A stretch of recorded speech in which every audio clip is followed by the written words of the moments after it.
I'm about to show you something that will change your life starting tonight. If you're a senior dealing with blood sugar that spikes dangerously high after every meal, that makes you feel exhausted and foggy within an hour of eating, that's causing your A1C to creep higher despite your best efforts. That's making you wonder if insulin is inevitable.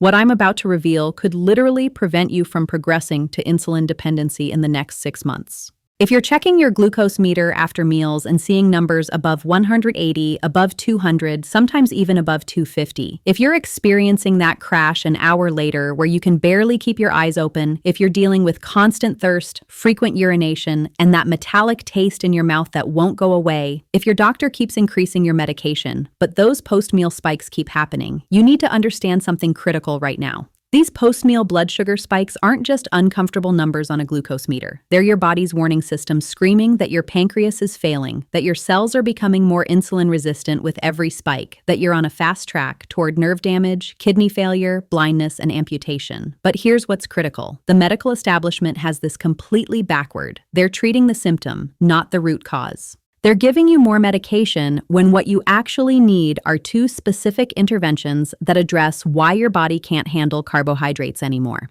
I'm Dr. Claire Whitmore, and after 20 years as an endocrinologist specializing in diabetes management, I've treated over 8,000 seniors with blood sugar control issues. I've seen the devastating progression from post-meal spikes to full insulin dependency. I've diagnosed the neuropathy, the retinopathy, the cardiovascular disease that starts with those seemingly innocent after-meal glucose elevations. And I've helped thousands of seniors implement the exact 2-step protocol I'm about to share with you that stops post-meal spikes, brings A1C down by 1 to 2 full points, and in many cases eliminates the need for additional medication. What I'm going to give you in this video is worth more than what most endocrinologists charge for 6 months of office visits. You're getting the complete physiological explanation of why seniors experience worse post-meal spikes than younger diabetics. The 2 immediate interventions that work synergistically to prevent glucose elevation. The exact timing and implementation protocols that determine success or failure. The supplement stack with precise dosages that amplifies your body's natural glucose control. The meal sequencing strategy that reduces spikes by 40 to 60%. The warning signs that mean you need emergency medical attention tonight. And the diagnostic tests you can do at home right now to identify your specific type of insulin resistance.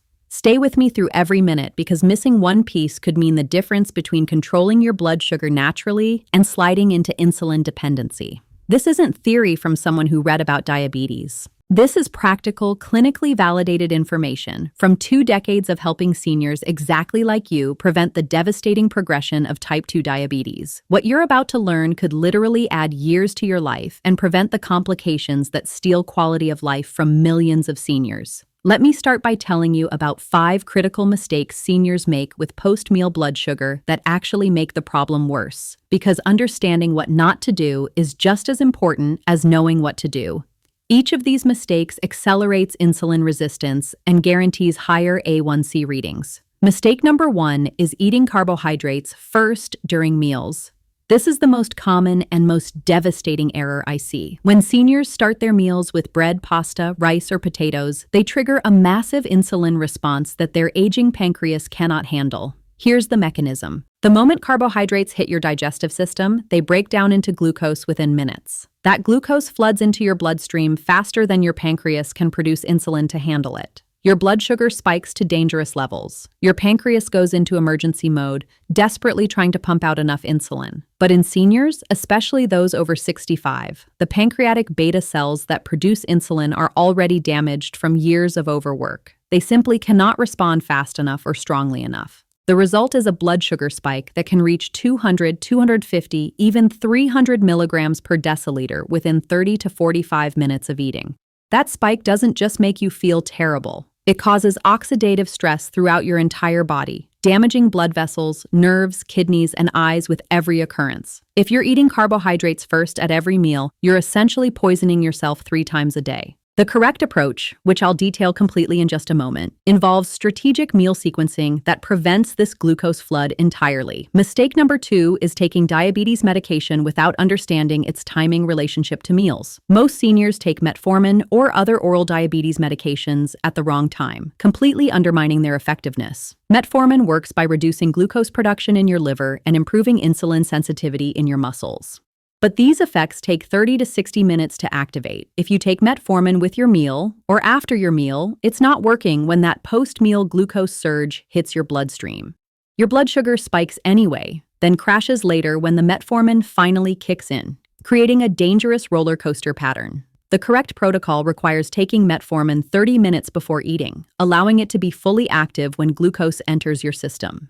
Even more critical, many seniors take sulfonylureas like glipizide or glyburide, which force your pancreas to produce more insulin. These medications cause hypoglycemia if not timed perfectly with meals. Taking them too early means your insulin peaks before glucose arrives, causing dangerous low blood sugar. Taking them too late means they're useless for controlling the post-meal spike. I see seniors in the emergency room every week because they don't understand medication timing. If you're on diabetes medication and still experiencing post-meal spikes, medication timing is likely your problem. Mistake number 3 is believing that exercise after meals controls blood sugar spikes. The mainstream advice tells seniors to take a walk after eating to lower blood sugar. This advice is dangerously incomplete and often counterproductive.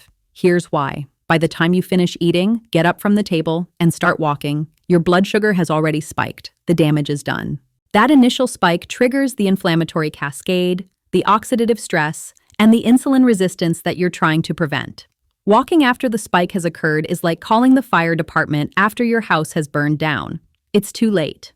Additionally, for seniors with cardiovascular disease, which includes most diabetics over 65, exercising on a full stomach with elevated blood sugar dramatically increases heart attack and stroke risk.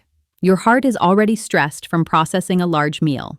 Your blood is thickened with excess glucose. Your blood vessels are constricted from the insulin surge. Adding exercise on top of this creates a perfect storm for cardiovascular events. The correct approach involves strategic movement timing that I'll explain in detail, which prevents the spike from occurring rather than trying to fix it after the fact. Mistake number 4 is consuming artificial sweeteners thinking they don't affect blood sugar.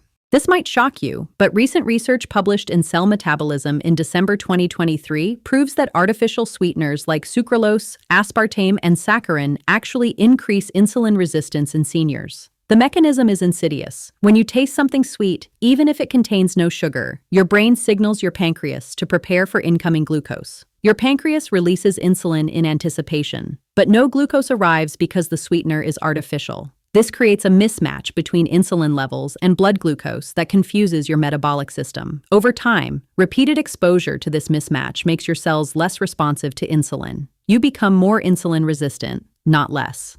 Your post-meal spikes get worse, not better. The seniors I see who drink diet sodas all day or use artificial sweeteners in their coffee have significantly worse glucose control than those who occasionally use small amounts of real sugar. If you're using artificial sweeteners multiple times daily, you're sabotaging your blood sugar control while thinking you're helping it. The correct approach involves eliminating all artificial sweeteners and using strategic timing of small amounts of natural sweeteners when appropriate. Mistake number 5 is eating small, frequent meals throughout the day. Conventional diabetes advice tells seniors to eat 5 or 6 small meals to keep blood sugar stable. This advice is completely backward and guarantees worse glucose control. Every time you eat anything, even a small snack, your blood sugar rises and your pancreas must produce insulin. If you're eating every 2 to 3 hours, your pancreas never gets a break. Your insulin levels stay elevated all day long. This constant insulin exposure makes your cells increasingly resistant to insulin's effects. You need more and more insulin to achieve the same glucose control. Your pancreas becomes exhausted. Your insulin resistance gets worse. Your A1C climbs higher. The research is unequivocal. Seniors who eat 2 or 3 larger meals with extended fasting periods between meals have better glucose control, lower A1C, improved insulin sensitivity, and reduced diabetes complications compared to those who eat small, frequent meals. The fasting periods between meals allow insulin levels to drop, giving your cells a chance to restore their insulin sensitivity. If you're eating constantly throughout the day, you're keeping yourself in a state of perpetual insulin resistance. Now let me give you a diagnostic test you can do right now to identify whether your post-meal spikes are primarily caused by insulin resistance or pancreatic insufficiency, because the 2-step protocol I'm about to reveal works differently depending on which problem you have. Get your glucose meter. Check your fasting blood sugar first thing in the morning before eating anything. Write down that number. Now eat a standardized meal containing 45 grams of carbohydrates. A good test meal is 2 slices of whole wheat bread with a tablespoon of peanut butter. Set a timer. Check your blood sugar exactly 1 hour after you start eating. Write down that number. Check again at exactly 2 hours after you start eating. Write down that number. Now analyze your results. If your 1 hour reading is more than 80 points higher than your fasting reading and stays elevated at 2 hours, you have severe insulin resistance. Your cells are not responding to insulin properly. If your 1 hour reading spikes very high, above 200, but comes down significantly by 2 hours, you have pancreatic insufficiency. Your pancreas can eventually produce enough insulin, but not fast enough to prevent the initial spike. If both your 1 hour and 2 hour readings stay elevated, you have both problems. Most seniors over 70 with diabetes have both insulin resistance and pancreatic insufficiency.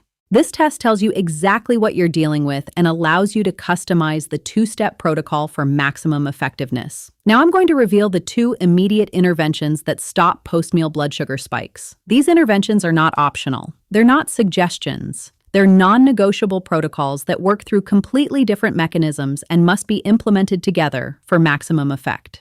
Intervention number 1 is meal sequencing using the vegetable first protocol. This intervention alone can reduce your post-meal blood sugar spike by 40 to 60%. Here's the exact implementation. Before you eat any carbohydrates, any protein, or any fat, you must consume a large portion of non-starchy vegetables. The vegetables must be raw or lightly cooked, never pured or juiced. The portion size matters enormously. You need at least 2 cups of vegetables, which is approximately the size of 2 fists. Good vegetable choices include leafy greens like spinach, kale, arugula, lettuce, cruciferous vegetables like broccoli, cauliflower, Brussels sprouts, cabbage, and fibrous vegetables like celery, cucumber, bell peppers, zucchini. These vegetables must be eaten slowly over a period of 5 to 8 minutes. Do not rush. Chew thoroughly. Allow your stomach to fill with the fiber-rich vegetables before anything else enters your digestive system. Here's the mechanism that makes this so powerful. Non-starchy vegetables contain massive amounts of soluble and insoluble fiber. This fiber creates a physical barrier in your stomach and small intestine.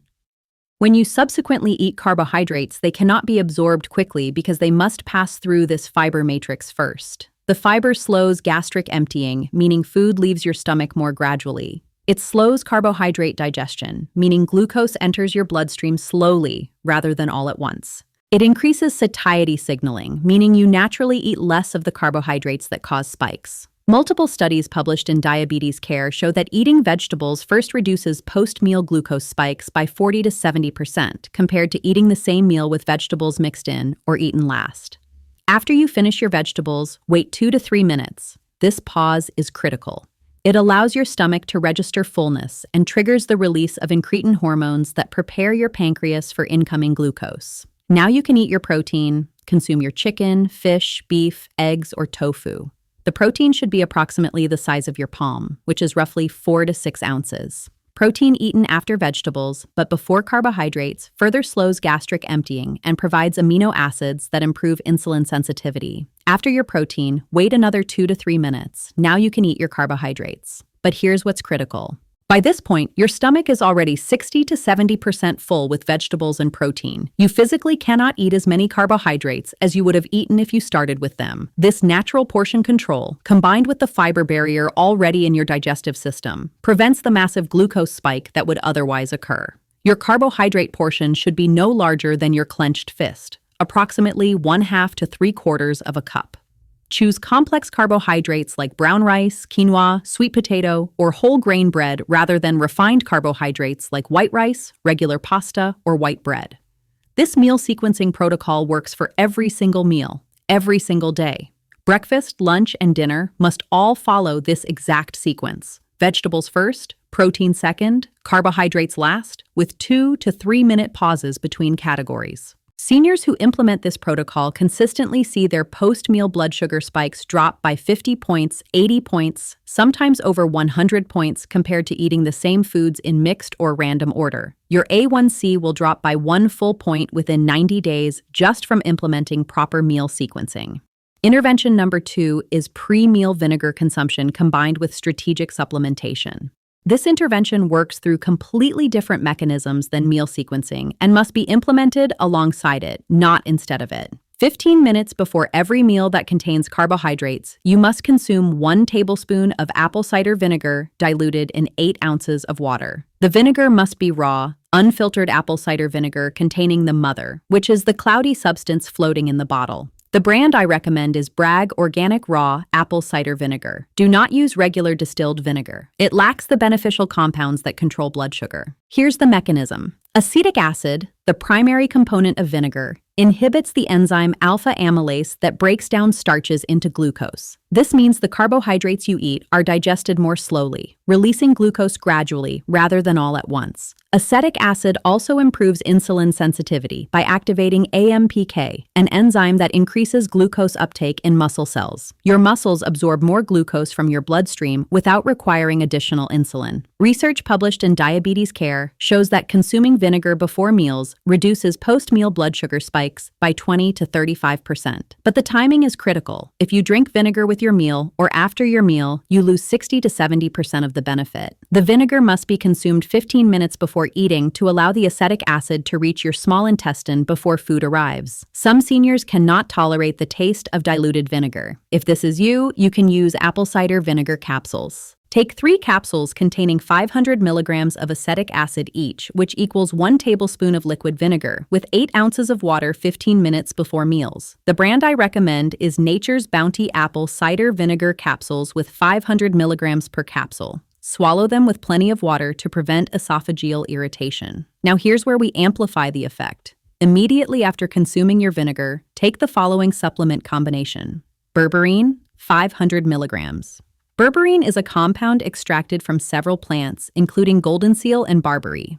It lowers blood sugar through multiple mechanisms, including improving insulin sensitivity, reducing glucose production in the liver, and slowing carbohydrate digestion in the intestine. Multiple meta-analyses show that berberine is as effective as metformin for controlling blood sugar, but without the gastrointestinal side effects. The brand I recommend is Thorne Research Berberine 500. Take 1 capsule 15 minutes before each meal containing carbohydrates. If you're already on metformin, you can take berberine in addition to your metformin, but monitor your blood sugar closely as the combination is extremely effective and may cause blood sugar to drop too low initially. Start with 500 milligrams once daily and increase to 3 times daily over 2 weeks. Alpha-lipoic acid, 600 milligrams. Alpha-lipoic acid is a powerful antioxidant that dramatically improves insulin sensitivity in seniors.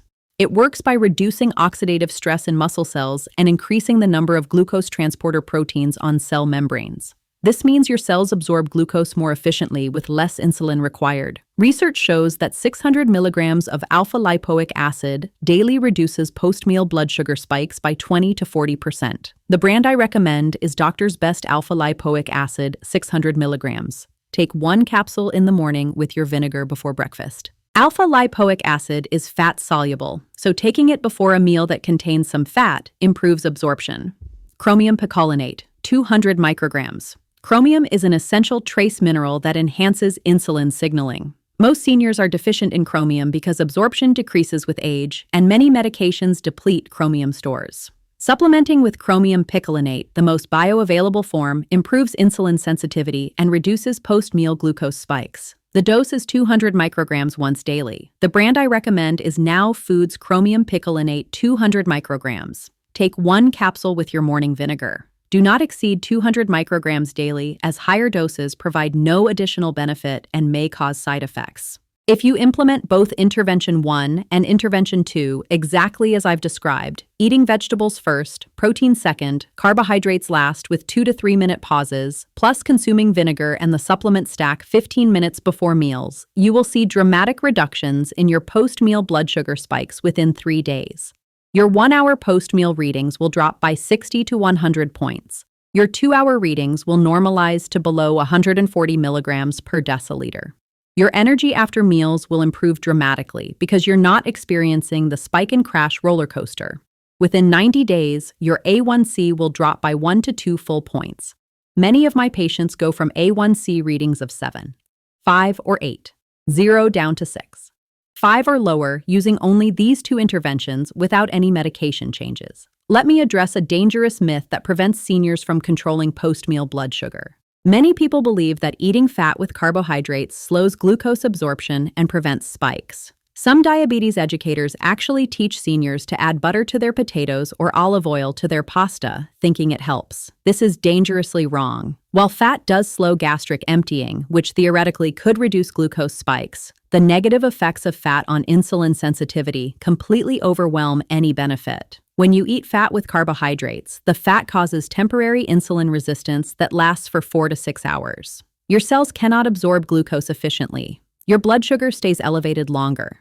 Even worse, the combination of high blood sugar and high insulin caused by this insulin resistance creates the perfect conditions for cardiovascular disease. The research is clear. Meals high in both carbohydrates and fat cause worse glucose control, higher insulin levels, more inflammation, and greater cardiovascular risk than meals high in carbohydrates alone. The correct approach is to separate fat consumption from carbohydrate consumption by at least 2 hours whenever possible. Eat your carbohydrates with vegetables and lean protein, not with added fats. Now let me tell you about 3 seniors who implemented this exact 2-step protocol and completely transformed their blood sugar control. Margaret, age 68, came to me with an A1C of 8. 2. Her post-meal blood sugars were consistently above 220. She was on maximum dose metformin, and her doctor was recommending adding insulin. Margaret was terrified of needles and desperate for an alternative. I taught her the vegetable first meal sequencing protocol and the vinegar plus supplement stack. She implemented it precisely at every meal. Within 2 weeks, her post-meal spikes dropped from the 220s to the 160s. Within 6 weeks, she was consistently staying below 140 after meals. At her 3-month follow-up, her A1C was 6.